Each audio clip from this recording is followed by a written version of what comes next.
If that gave you any insight as to how you might find a way to express yourself. It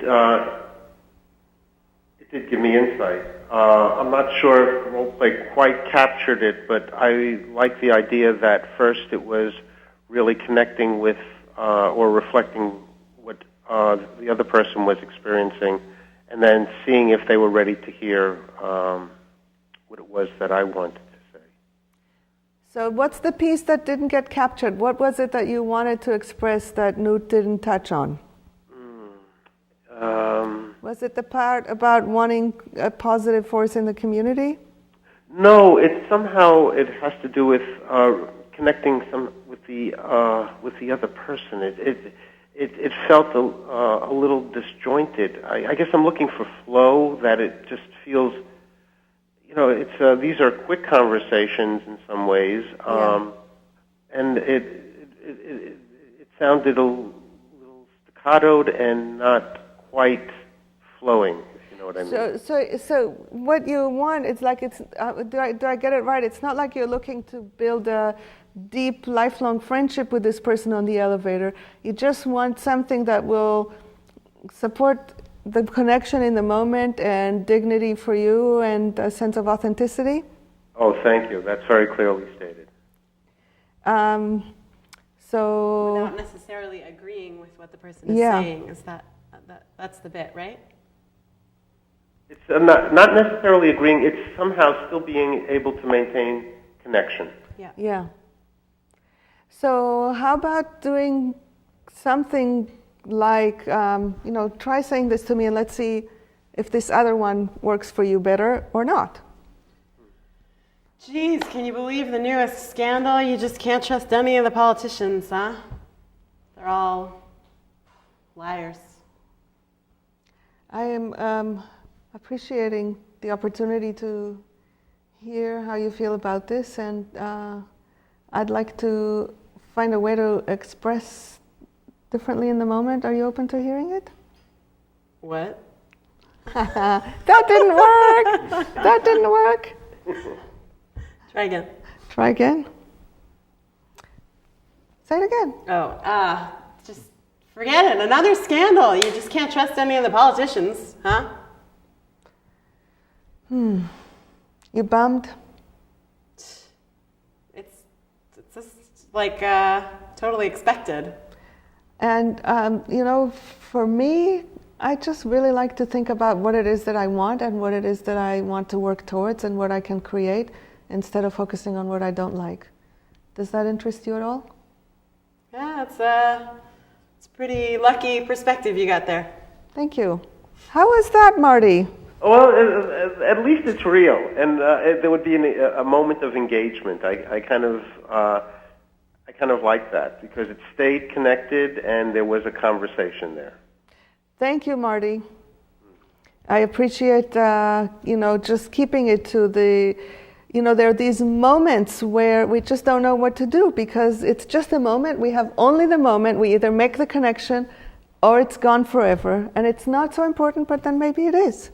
Thank you so much, Marty. And maybe we'll talk with you at some future show. Bye-bye. Bye-bye. So now we'll take a break, and when we come back, we'll have a new scenario. We call it, You Can't Talk to Me Like That. Anyway, no, it does not matter anyway. Rupa, the form of it all. Thoughts in my mind, come in, though. Illusion will rise and illusion will fall. I'll still be here at the end of it all. In the sea of love, I melt like salt. My faith and my doubt both dissolve. In the sea of love, I melt like salt. My faith and my doubt both dissolve.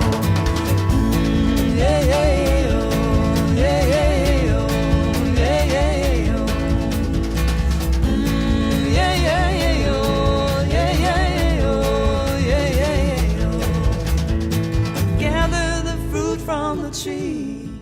Break it open and find the seed. Break the seed open and what do you see? Nothing. Hi, welcome back to the Conflict Hotline. And you don't see Newt here anymore. Itzel is with us. Welcome. Thank you. And Sigal is still here. And now we have a new scenario. It's called You Can't Talk to Me Like That. And this is Professor Bell and Julia. Julia, what is your major? American history. Thank you. Go ahead. Julia, thank you for coming. I wanted to talk to you about this paper. It's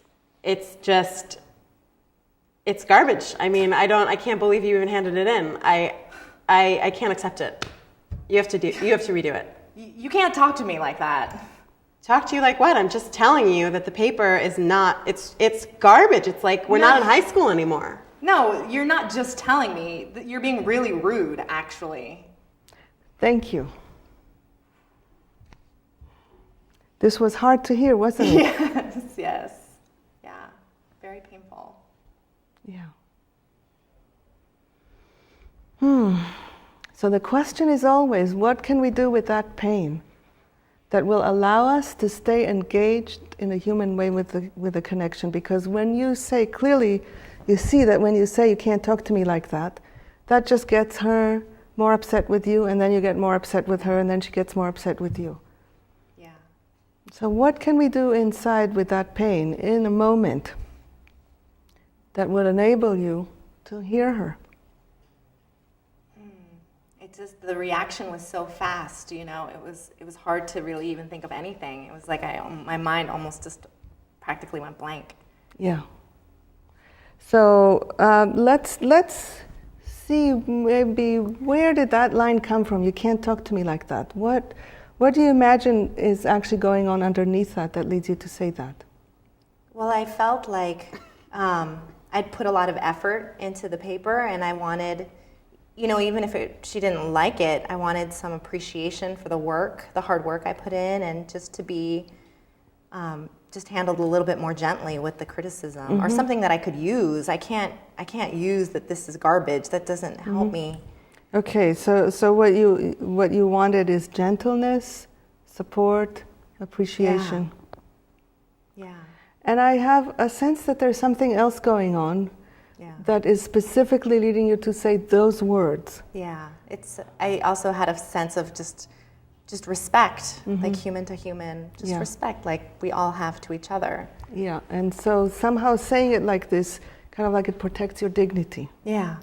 So then the question becomes, can you hold your dignity inside yourself and kind of like rest in it as you hear her? I can try. I think it would mean just slowing down quite a bit, because I really did feel that reaction come up very quickly. And then maybe you can let her know how you hear it. You know, really what you're trying to do here is to separate out what it is that she's trying to tell you from how she's telling you. Okay. And it sounds like you are open to receiving feedback. You just want it to come in a way that you can hear and digest. See if there's a way that you can tell her that. Tell her that this is painful. But find a way to tell her, instead of making her bad, just talking about what's important to you. Okay. Does this make sense? I think so, yeah. Let's give it a try. Okay. You need to redo this paper. This paper is garbage. Okay. It's really hard for me to hear you say that, because I worked really hard on this paper, and your opinion of it, I want to get feedback from you, and I want to learn how to really create work that is that works for me, that I'm happy with, and I want to learn, but I'm having a really hard time receiving your message. So that I really appreciated that you really put your heart on the table and expressed it in a way that I didn't hear a criticism of her. Did you hear a criticism of you? Nope. So the only thing that's left is at the very end of expressing something so tender and vulnerable. See, what is it that you'd like back from her? There's something in particular that you want, I think. Yeah, I want her to know that that that this was hard for me to hear. So you want to check with her if she heard that, or Okay. So I'm wondering what you heard me say. Well, I heard you say you worked really hard on the paper, and that you want my opinion about it and get some feedback. Yeah, Get some feedback. that's right. And I also wanted you to know that it was hard for me to hear your feedback the way that I heard it. again make a request. And I'm wondering if you would mind telling me, if you'd be willing to tell me what you heard me say.